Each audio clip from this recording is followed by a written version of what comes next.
Horrifying cave diving accident, the Twin Caves accident. Actually, there's no such thing as a rescue when cave diving. It's majorly a risk. There is an expectation that you will take responsibility for any problems that arise and work to resolve them. A cave diver will retrieve your body if you perish in the cave. Over and over again, we were told that there would be no saving them, except that one guy at that one spot in Merritt's pond. Welcome back to our channel, and we'll talk about the case of the Twin Cave accident. So let's dive in and begin.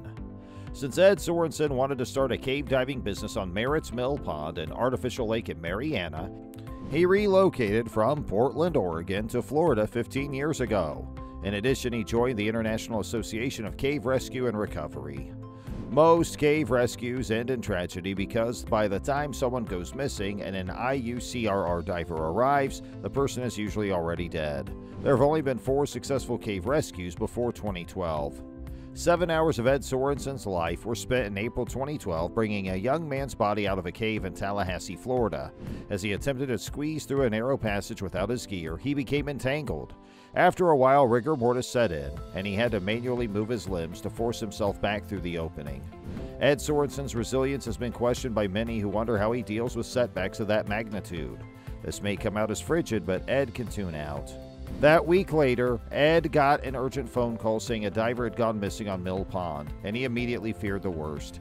If Ed had waited even 5 more minutes, his diving lesson at the other end of the lake would have started and he would have missed the call. A guy and his 2 teenage kids had explored the Twin Caves. It starts at the surface and gradually descends to a depth of 3,000 feet below the earth, with several jump tunnels branching off to form smaller tunnels. A permanent line, a 4mm wide nylon rope known as the Gold Line, traces the primary path. Cave diving is a specialized field that differs significantly from open water diving in terms of safety protocols, equipment, and training. Although the dad in this scenario was a seasoned open water diver, all open water divers employ the same up and down flutter kick. This agitates the sediment and immediately eliminates visibility in highly muddy water.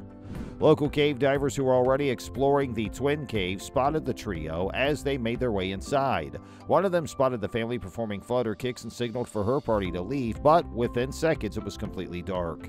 They followed the Gold Line to the exit, but not before being passed by a father and son diving team who were in a mad dash to get out. The father's pleas for the gang to return and retrieve his daughter appear to be genuine at first glance. However, they lack training and rescue procedures, and any attempt to do so would have only increased the number of casualties. When panicked, a diver who is stuck may thrash around, ripping off the mask and regulator. Ed made a beeline towards the dock where another diver had already started the boat. He always had a backup of everything, including extra tanks and a breather, and his gears always prepared to go. It had been at least 15 minutes since the call, and Ed still needed to get geared up by the time we arrived at the caves. There was a pressing need to move quickly because of the depth of the water meant that the air tanks would only last for around half an hour. Even though the entrance is only 3 feet by 3 feet, he was unable to see it due to the thick layer of silt covering it. Inside, Ed started searching in a zigzag pattern. After about 10 minutes, Ed stumbled onto her legs. She had made her way into a dome where divers were making a pocket of air by treading water. Multiple times she had attempted to escape, only to be nearly entangled by sharp pebbles and turn back. It was a miracle that she located the dome even once, much less twice. As a result, she was shivering, weeping, and feeling quite vulnerable.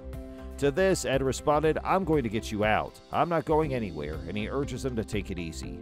In response, she gave a slight nod. They swam down to the bottom of the lake together, her holding his arm as we followed the Gold Line I had rigged up on the reel. When he started walking back to the door, she stopped Ed to take a deep breath from his tank. He made it to the exit, squeezed through, and emerged from the cave. The sight of the 2 survivors astonished onlookers. As she thanked Ed in the water, Ed reinserted her regulator and hauled her back to the boat. When his boat came, the sheriff chastised the father. After discovering he almost lost his daughter, he paid Ed for his services. Ed said no, but he donated to DERS. He was the first hero. The girl wrote a sweet note that Ed keeps on his desk to this day. And that's it for today's video. Hey, we'll be back with more soon. Please make sure you like our video and subscribe to our channel.